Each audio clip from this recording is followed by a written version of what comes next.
Some people work their entire lives for money and still feel like it keeps slipping through their fingers, while others seem to attract opportunities, wealth, and abundance almost unnaturally, as if money is somehow being pulled toward them.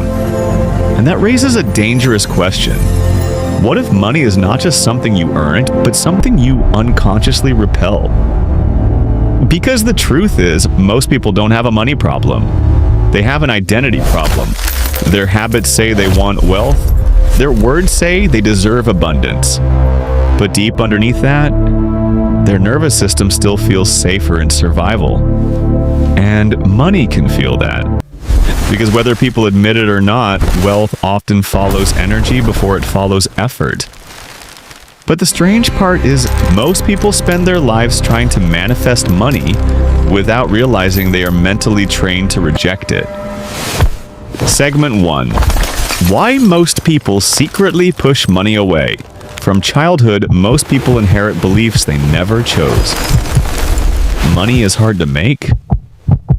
Rich people are greedy. You couldn't afford this. Where is the rest of the money? You have to struggle to deserve success. Don't you blame this on me. I am doing the best I can. Wanting too much is selfish. Those phrases sound harmless, but over time they become internal programming, and the human brain protects familiar patterns more than desired ones.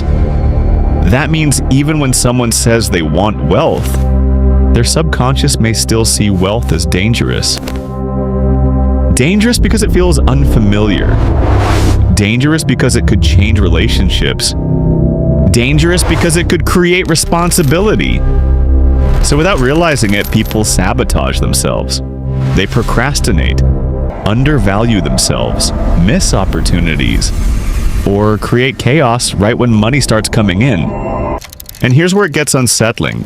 Sometimes people are not chasing money. They're chasing the emotional state they believe money would give them. And that changes everything. Segment 2. Money is often emotional, before it is financial. Most people think they want money, but what they actually want is what money represents: freedom, security, respect, peace, control. Money itself is just paper, numbers, and digital signals. The real power is emotional. That is why two people can earn the same amount and live completely different realities. One feels trapped, the other feels abundant. Because wealth is not only measured by income, it is measured by the relationship someone has with receiving. And many people are uncomfortable receiving. They can work hard, they can sacrifice, they can struggle. But receiving without guilt, that feels foreign. And the mind often rejects what the identity cannot hold. Which means the real question is not, how do I get more money? It becomes, can my current identity emotionally handle more money? Because if the answer is no, transforms into the money rarely stays. Segment 3. The identity shift that changes everything. Manifestation is often misunderstood. People imagine sitting still, thinking positive thoughts and waiting for life to change. But money does not respond to wishful thinking. It responds to alignment. And alignment means becoming the version of yourself that naturally operates at a higher level.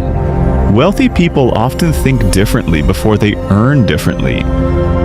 They stop asking, how can I survive this month? And start asking, how can I create value for years? They stop reacting emotionally to every setback. They stop making fear-based decisions. They stop treating money like a miracle and start treating it like a tool. That identity shift matters because money usually flows toward people who can manage it, not just people who desperately want it. And here's where it gets deeper. Desperation can quietly block abundance. Because desperation sends one message: I do not trust that more is coming. And scarcity has a way of repeating itself. Segment 4. Why energy changes. Financial decisions, whether people call it psychology, energy, or nervous system conditioning. The effect is real.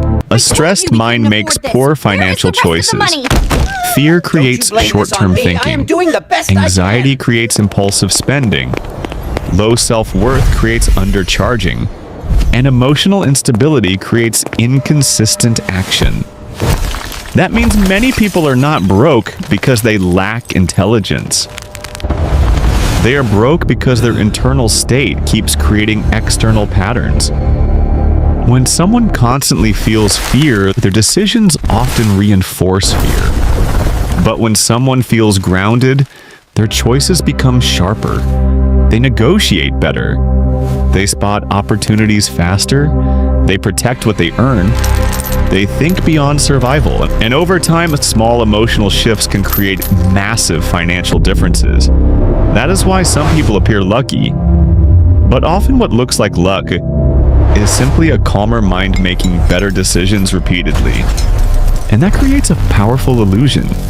Because from the outside, it can look like they are manifesting money, when in reality, they may be finally stopping themselves from blocking it. Segment 5, the truth about money manifestation, the uncomfort. Money manifestation is not always about attracting wealth. Sometimes it is about removing the patterns that have been repelling it. The fear of success, the guilt around receiving, the addiction to struggle, the identity built around lack. Because people do not always get what they want. They often get what feels familiar. And for many, financial struggle has become emotionally familiar. That is why abundance can feel uncomfortable at first. Because wealth can challenge old wounds. It can expose insecurity. It can reveal self-worth. It can force someone to become a new person. And that is the part nobody talks about. Manifesting money is not just about changing your bank account. It is about changing the version of you that keeps creating the same bank account. And that transformation can feel more terrifying than staying broke. Because the hardest part of attracting wealth is often becoming someone who no longer needs to chase it. Because sometimes the reason money avoids people is not because they are incapable of wealth, but because a part of them still feels safer living without it.